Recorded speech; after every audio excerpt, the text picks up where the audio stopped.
One,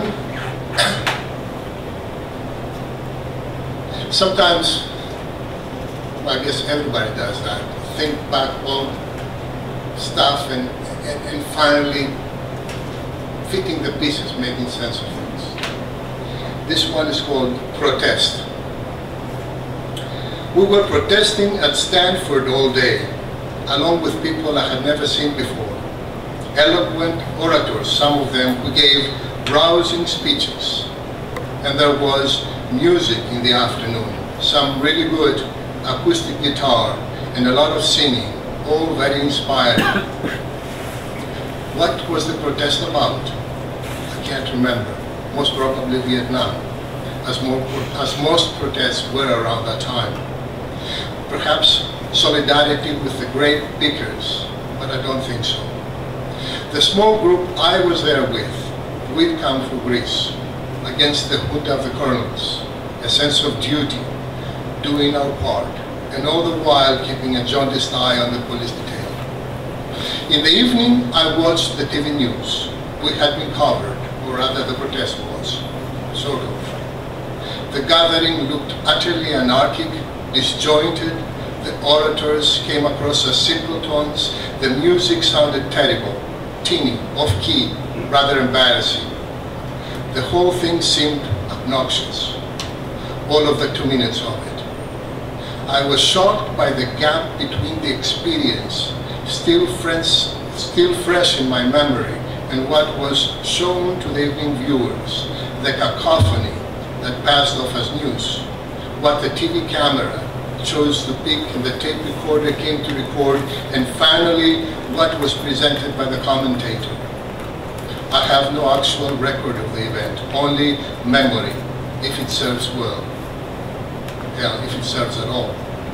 Also the recollection that one of the orators mentioned in passing the calling letters of the public station recording the event, which station was at the very edge of the radio dial, and I can't quite remember if it was on the right or left, probably left, and on whose frequency a button of my car radio was preset for a while afterward.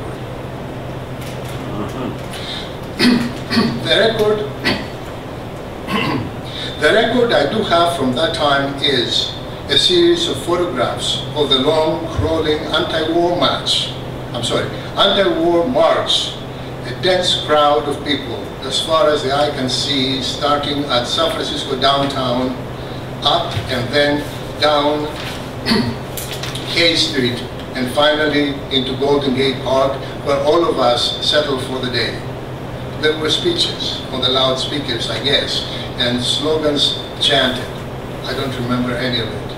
I looked at the photographs, and all I see is the immigrant kid I was, feeling uneasy about being there at all, and protesting in this, my new country, feeling rather ungrateful, as if biting the hand that offered opportunities, the open and almost unobstructed horizon I thought I saw in front of me. And yet feeling the tug, the call of duty, a need to voice a most urgent disapproval of the evil regime back home, and I could only do that here. I haven't looked at these photographs for a while, but there I am, strictly blue collar at the time,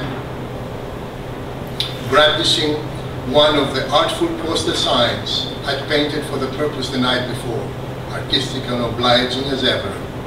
There's Timius, the architect, in leather jacket and a black beret, gazing into the future, mysterious and resolute, now dead, gone very young.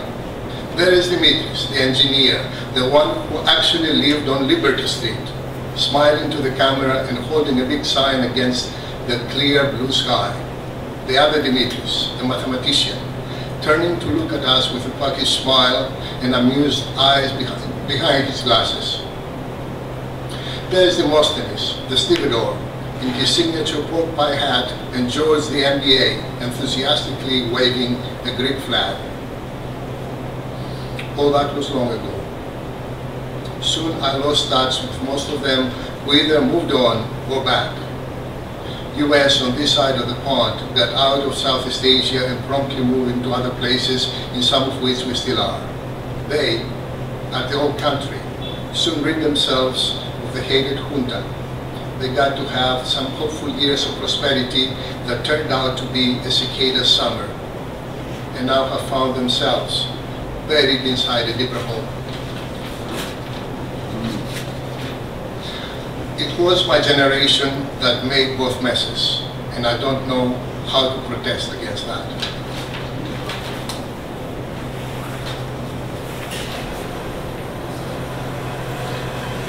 I'm looking desperately from an upper, but I'm afraid all minds are downwards. For example, the chain holding you tethered to your previous life. The chain you've made long ago, link by link, when you had thought you were building the good life. The chain that had seemed reasonable at the time to construct when you had wanted to contribute your fair share. The chain which at the time did not even look like a chain when you had no better plans and it had seemed as not a bad idea. The chain to whose existence you'd agreed on temporarily, making contingency plans on when and how it would be summarily dismantled and made obsolete. The chain that's become a permanent fixture when the sea changed and the winds shifted and all your detailed plans had to be chucked. The chain that holds you fast onto what no longer has anything to do with you. The chain you hope you'll outlast when one day, soon you hope, you'll be finally rid of it. The chain that keeps your mind and your waning energy spent on things you thought you were over and done with.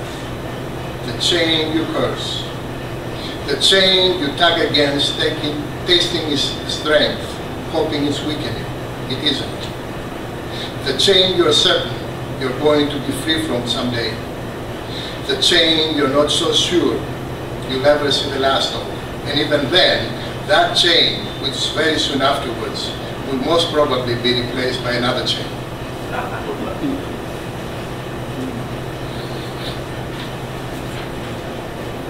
And speaking of lists, here's another one. Artists considering the possibilities. Self-portrait as a theme or scheme of using likeness as fiction.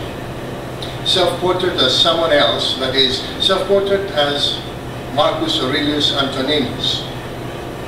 Self-portrait as Demosthenes.